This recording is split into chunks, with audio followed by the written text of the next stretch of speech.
ರೈತ ಬಾಂಧವರಿಗೆ ನಮಸ್ಕಾರ. ನಾನು ಡಾಕ್ಟರ್ ಮಾಂತೇಶ್ ಜೋಗಿ, ತೋಟಗಾರಿಕೆ ಪ್ರಾಧ್ಯಾಪಕ.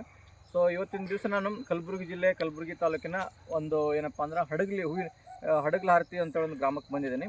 ಇಲ್ಲಿ ನೋಡ್ಬೋದು ಭಾಳಷ್ಟು ಲಿಂಬೆ ಗಿಡಗಳನ್ನು ನಾವು ಅಬ್ಸರ್ವ್ ಮಾಡ್ತಾ ಇದ್ದೇವೆ. ಸೊ ಇದು ಜನವರಿ ಮಂತು. ಸೊ ಇದರಲ್ಲಿ ಭಾಳಷ್ಟು ಫ್ಲವರಿಂಗ್ ಇದೆ ನೋಡ್ಬೋದು. ಸೊ ಈ ಫ್ಲವರಿಂಗನ್ನು ನಾವು ಎನ್ಕರೇಜ್ ಮಾಡಬೇಕಂದ್ರೆ, ಜಾಸ್ತಿ ಬೂಸ್ಟ್ ಮಾಡಬೇಕಂದ್ರೆ ಏನಪ್ಪ ಅಂದರೆ Indian institute of horticulture research station, IHR Bengaluru ಅಂತ ಹೇಳ್ಬೋದು ನಾವು, ಹೆಸರುಘಟ್ಟ. ಸೊ ಈ ಒಂದು ಸಂಸ್ಥೆಯು ಅರ್ಕಾ ಲಿಂಬೆ ಸ್ಪೆಷಲ್ ಅಂತೇಳಿ ರೆಡಿ ಮಾಡಿದೆ. ಸೊ ಅರ್ಕಾ ಲಿಂಬೆ ಸ್ಪೆಷಲ್ ಏನಪ್ಪ ಇದ್ರ ವಿಶೇಷ? ಸೊ ಅರ್ಕಾ ಲಿಂಬೆ ಸಿಟ್ರಸ್ ಸ್ಪೆಷಲ್ ಅಂತ ಹೇಳ್ತೀವಿ.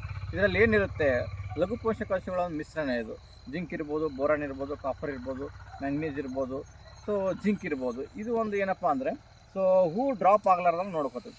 ಸೊ ಇವಾಗ ಜನವರಿ, ಸೊ ಇವಾಗ ಫ್ಲವರಿಂಗ್ ಇದೆ. ಫ್ಲವರಿಂಗಿಂದ ನಾವು ಕಾಯಿ ಬರಬೇಕಂದ್ರೆ ಮಿನಿಮಮ್ 3 ರಿಂದ 4 ತಿಂಗಳು ಬೇಕಾಗುತ್ತೆ. ಸೊ ಎಲ್ಲ ರೈತರು ಆಲ್ಮೋಸ್ಟ್ ಭಾಳ ಇಂಡಿ ಇರ್ಬೋದು, ಏನಪ್ಪ ಅಂದರೆ ಗುಲ್ಬರ್ಗ ಇರ್ಬೋದು, ಬಾಗಲಕೋಟೆ ಇರ್ಬೋದು, ಬಿಜಾಪುರ ಇರ್ಬೋದು. ಸೊ ಈ ವರ್ಷ ಆಲ್ಮೋಸ್ಟ್ ಏನಪ್ಪ ಅಂದರೆ GI ಟ್ಯಾಗ್ನೂ ಕೂಡ ಆಗಿದೆ. ಸೊ ಲಿಂಬೆಗೆ ಭಾಳಷ್ಟು ಒಂದು ಏನಪ್ಪ ಅಂದರೆ ವ್ಯಾಲ್ಯೂ ಭಾಳ ಬಂದಿದೆ.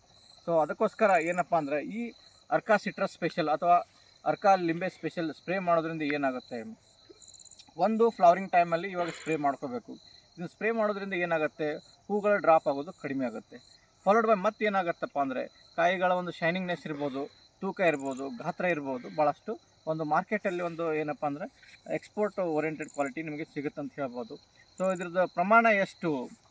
ಸೊ ಸಿಟ್ರಸ್ ಸ್ಪೆಷಲ್ 5 ಗ್ರಾಮ್ ಪ್ರತಿ ಲೀಟರ್ ನೀರಿಗೆ ಹಾಕಿ, ಸೊ ಅದ್ರ ಜೊತೆ ಒಂದು ಶಾಂಪೂ ಇರ್ಬೋದು ಅಥವಾ ಒಂದು ಲಿಂಬೆಯನ್ನು ಹಾಕಿ ಸಿಂಪರಣೆ ಮಾಡಿದರೆ ಸೊ ನೀವು 20% ಅಧಿಕ ಇಳುವರಿಯನ್ನು ನೀವು ಪಡೆಯಬಹುದು ಅಂಥೇಳಿ ನಾನು ರೈತರಿಗೆ ಒಂದು ಮನವರಿಕೆ ಮಾಡ್ತೇನೆ.